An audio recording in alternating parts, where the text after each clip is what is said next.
Hey guys, welcome back to the channel. This is a recommendation that we're going to be checking out today, and it's from Pixel Supreme. And the title of what Pixel Supreme said was that what fixed Swiss-US relations after the war. So I'd imagine this is the 1942 World War II situation, because I recently literally checked out a video about the war between Switzerland and the United States, and I somehow already have a recommendation regarding something that mend the situation. So without further ado, man, we're gonna be checking out this video right now. Thank you for watching, and if you have any recommendations, feel free to leave those in the comment section down below, and I'll check them out as soon as possible. And yeah, without further ado, man, let's check out this video. Das amerikanische Flugzeug in Not, seit 4 Tagen in den ganzen Westalpen fieberhaft gesucht, ist entdeckt. Hier liegt es zwischen riesigen Spalten auf dem Gauli-Gletscher. It happened 70 years ago. A US military plane, a Douglas DC-3 Dakota, got lost on its way from Munich to Marseille and crash-landed on the Gauli Glacier in the Bernese Oberland. Growing up in Meiringen, Roger Corniole has been interested in the event since his childhood and has written a book about it. The pilot didn't know where he was landing. There was dense fog and it was snowing. He was on autopilot. The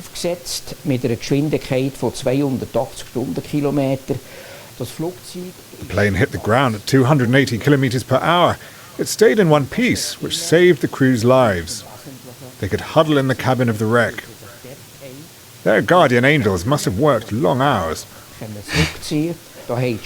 Yeah, because though I'm not the biggest guy when it comes to kilometers, for crying out loud, the speed limit is 100, right? In most European countries, on average 110, I'd say, probably, right? So if the speed limit is that, and he's coming in at plus 200, right? Yeah, that should have been, in my humble opinion. I don't know much about planes and how fast do they land. They do feel as if you're going pretty fast when you're landing. It visually looks like that as well. So I can't really tell if this is a norm when it comes to landing a plane, coming in at 200, right? However, what I can say is, based on physics, 200 plus solid equals explosion, right? So pretty amazing that they survived. And the thing is, I think it might have been the snow. The US military plane wasn't allowed to enter neutral Swiss airspace. This is why no one expected the Dakota to get stranded in the Bernese Alps. 2 precious days had passed before rescuers started looking in the right place. In their final radio message, the crew said they could only survive for another 24 hours. The message got picked up at the Meiringen Air Base, a sign that the plane must have crashed close by. The American military began dropping food, blankets and medicine from the air over the Gauli Glacier. When a 50-kilogram bag of coal hit the plane's wing, the Swiss realized it was getting dangerous. For the rescue team too. The Swiss military attaché convinced the US to stop their air intervention. The US Army did everything to rescue their countrymen. 150 mountain soldiers, paratroopers, jeeps and vehicles with chains were deployed to Meiringen, but the American Army lacked alpine experience. Because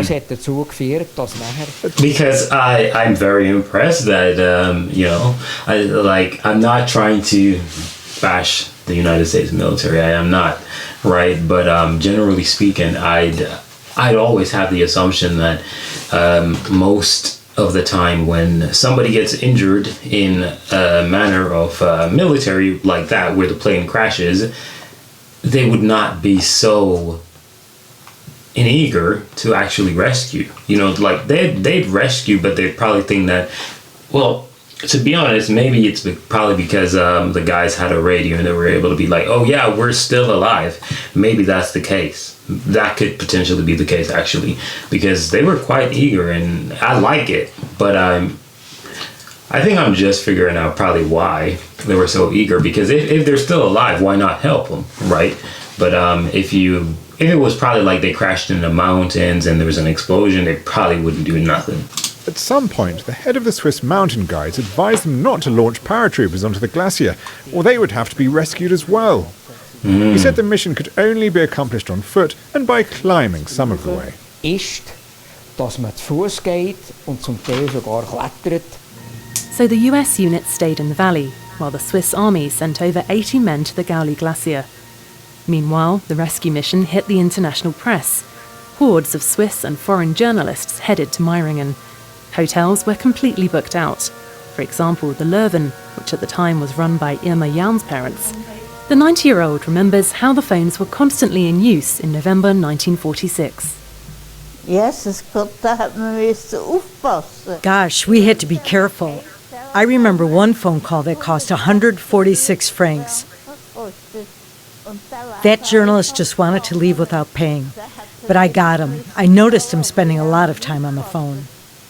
Da hat mich durchgesessen lang am Telefon. Finally, the rescue came from the air. 2 pilots performed a daring landing with skis. A runway had been marked out by the rescue team on the glacier. This kind of maneuver had been practiced during the war. Das Unglaubliche gelingt und jetzt ist die schnelle Bergung der Passagiere zum Greifen nahegerückt. Die 12 Verunglückten, unter denen Mr. und Mrs. McMahon mit ihrer 11-jährigen Tochter zu bemerken sind, haben die 5 peinvollen Nächte in der bedrückenden, eisigen Stille tapfer überstanden. Was sensationell war. The sensational thing was that one could take off on asphalt with wheels and land on the glacier with skis and then take off again. This was new. This rescue mission resulted in the foundation of the Swiss Air Rescue Service. That's actually insane. Imagine putting some skis on a freaking plane. That's okay. That's just next level. But the reality is, I've said this before, and the truth is, you cannot survive or think you're capable of, beating somebody at what they're used to. The Swiss are used to the mountains and the snow and so on and so forth, and I think it's the exact same thing when I learned about Finland and the Winter War and so on and so forth. Is it Winter War or Cold War? No, it's definitely Winter War. And pretty much what happened is that the Finns knew how to maneuver in the winter way more than the invaders, right? So you're going to do better. So I'm happy that the Americans were humble enough to listen to the Swiss and actually allow them to handle business.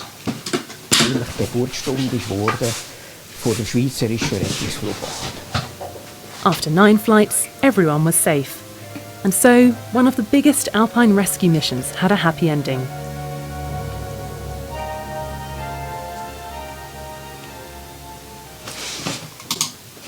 That was beautiful. That was beautiful. I'm happy that the Americans actually listened,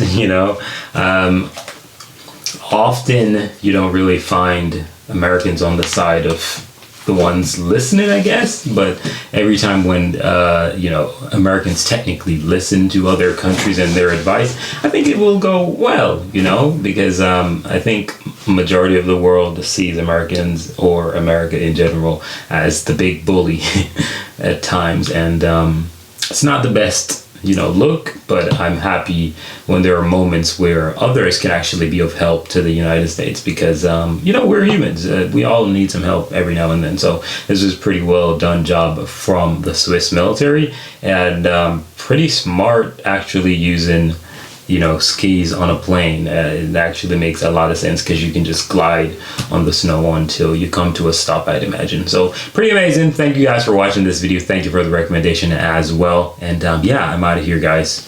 Peace.